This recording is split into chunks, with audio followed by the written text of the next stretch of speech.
ዛሬ ስድስተኛው የፓርላማ ዘመን የአምስተኛ ዓመት የመጨረሻ የመንግስት ሪፖርት የሚቀርብበት ቀን ነው።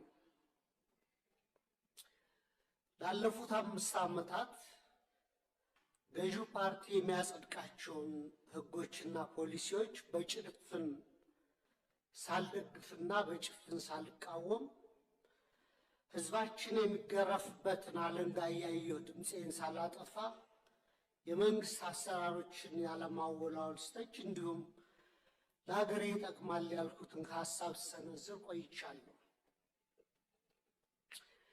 የዚህ የስልጣን ዘመን ትዕይንት መጋረጃ ከመዘጋቱ በፊት ግን የኢትዮጵያ ህዝብ ነባራዊ የኑሮ ሁኔታ፣ የየዕለት ተግዳሮትና ጭንቀት እንዲሁም ይህንን አስቸጋሪ የኑሮ ሁኔታ የወለደውን የመንግስቱን መዋቅራዊ ድክመት የዚህ ዘመን የማይታበል የታሪክ እውነት አድርጌ በታሪክ ፊት ለመመስከር እወዳለሁ። ይህንንም ለማድረግ ማጠቃለያ አስተያየቴና ጥያቄ እንደሚከተለው አቀርባለሁ።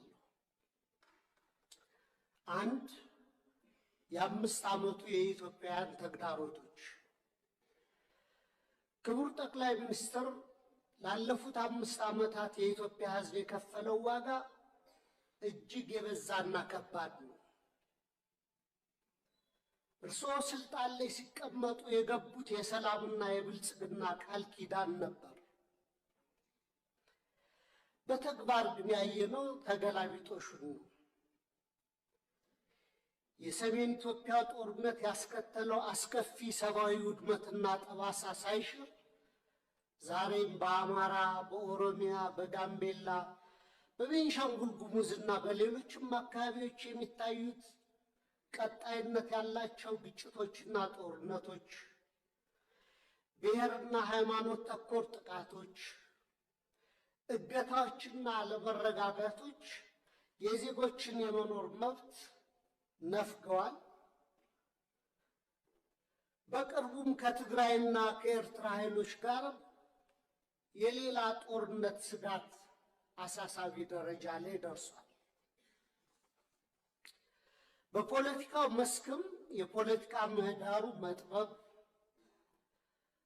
የሀገራዊ ተቃርኖች መስፋት ወይም ፖለቲካል ፖላራይዜሽን፣ የነፃ ሲቪል ማህበራት መኮስመን፣ በጋዜጠኞችና በሚዲያዎች ላይ እገዳዎችና እክሎች ዜጎች አማራጭ ድምፅ እንዳያሰሙ አፍነዋቸዋል። በርካታ የፖለቲካ እስረኞችም ህገ መንግስታዊ የፍትህ ዋስትና ተነፍገው ይገኛሉ።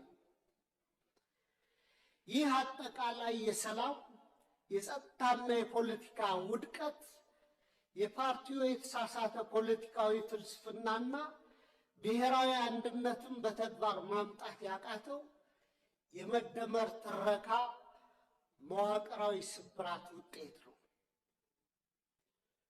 2.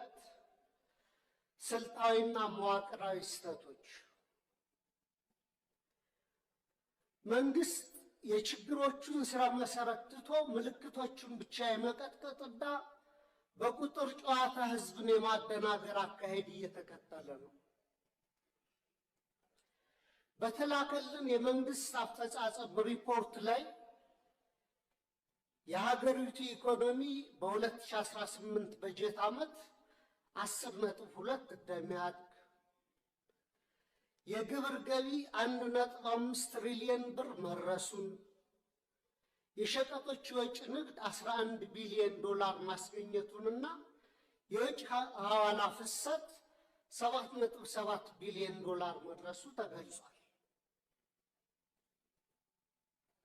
ነገር ግን እነዚህ የቁጥር ስኬቶች የዜጎችን የኑሮ እውነታ ፍጹም አይወክሉም።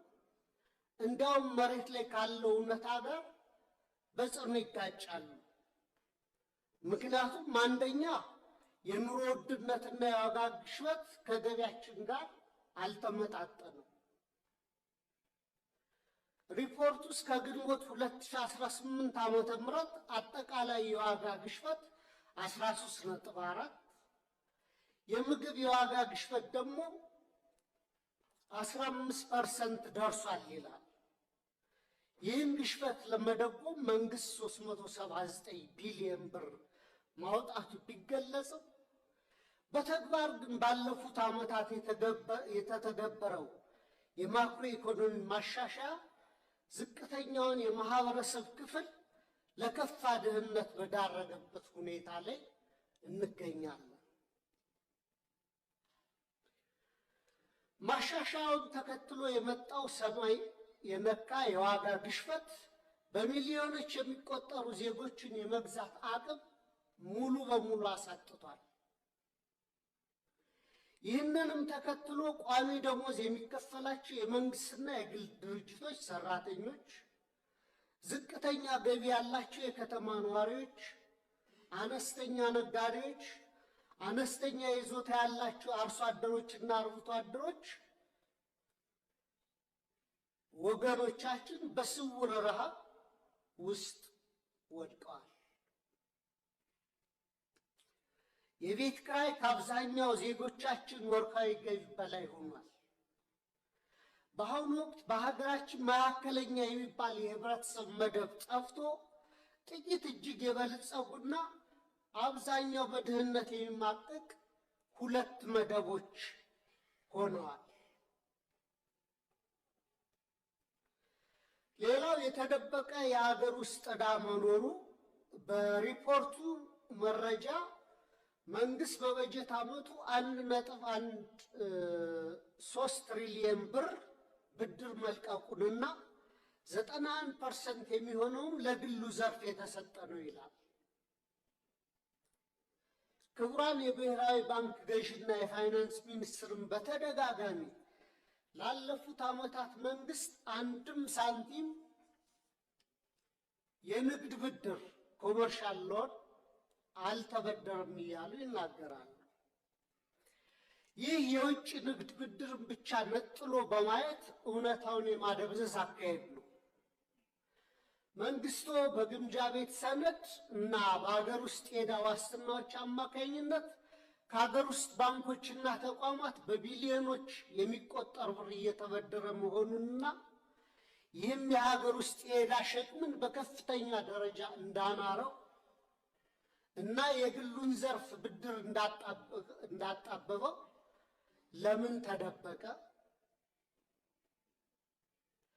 በየጊዜው በዚሁ ፓርላማ የምናጸድቃቸው በቢሊዮኖች ዶላሮች የሚቆጠሩ የእርዳታ ብድሮች ኮንሴሽናል ሎንስ ለምን በሪፖርቱ አይካተቱ?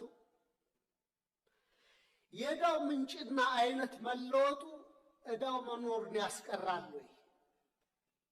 ሪፖርቱ አሁንም ድረስ ከግል ዩሮቦንድ ባለቤቶች ጋር ያለው ድርድር ስላልተቋጨ ሀገሪቱ በከፍተኛ የዕዳ ቀውስ ውስጥ ያለች ወይም ዴት ዲስትረስ መሆኗንም ይሸሽጋል። በእርግጥ ይህን ጥያቄ ካስገባሁት በኋላ አዲስ ዴቨሎፕመንት እንዳለ በሚዲያዎች ተገልጿል። ሌላው የትምህርትና የማህበራዊ ዘርፍ መውደቅ አለ። በሪፖርቱ ላይ 26 ሚሊዮን ተማሪዎች መመዝገባቸው በስፋት ቢወራ የ12ኛ ክፍል ማጠናቀቂያ ፈተና ከወሰዱ ተማሪዎች መካከል 50% እና ከዚያ በላይ ማምጣት የቻሉት 8.7% ወይም 50 ሺህ ተማሪዎች ብቻ ናቸው። ይህም የመንግስትን የትምህርት ጥራት መዋቅራዊ ኪሳራ የሚያሳይ ነው። ክቡር ጠቅላይ ሚኒስትር 58.7% የማለፍ ምጣኔ በየትኛውም ዓለም ታይቶ የማይታወቅ ወይም 92% የመውደቅ ምጣኔ ከፍተኛ የትውልድ ብክነት ወይም ጀነሬሽናል ካታስትሮፊ ነው። እኔ የህይወቴን ግማሽ ጊዜ በማስተማር ነው ያሳለፉት በተለያዩ ደረጃዎች እና ኮመን የሚባል አባባል አለ። መምህሩ ፈተና አውጥቶ ተማሪዎችን ማሳለፍ ካልቻለና ከወደቁ የወደቀው መምህሩ ነው የሚል ኮመን አባባል አለ በእኛ በአስተማሪዎች ዘንድና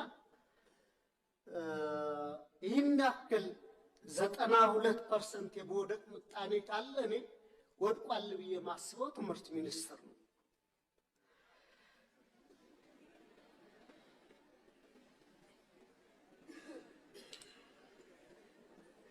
በዚህ ሁሉ ተስፋ አስቆራጭ ሂደት ውስጥ አልፈው ለሚመረቁ ወጣቶችም የስራ ዕድል የለም። ይባስ ብሎም ወደ 7 ሚሊዮን የሚደርሱ ተማሪዎች አሁንም ድረስ ከትምህርት ገበታቸው ተገለለው ይገኛሉ።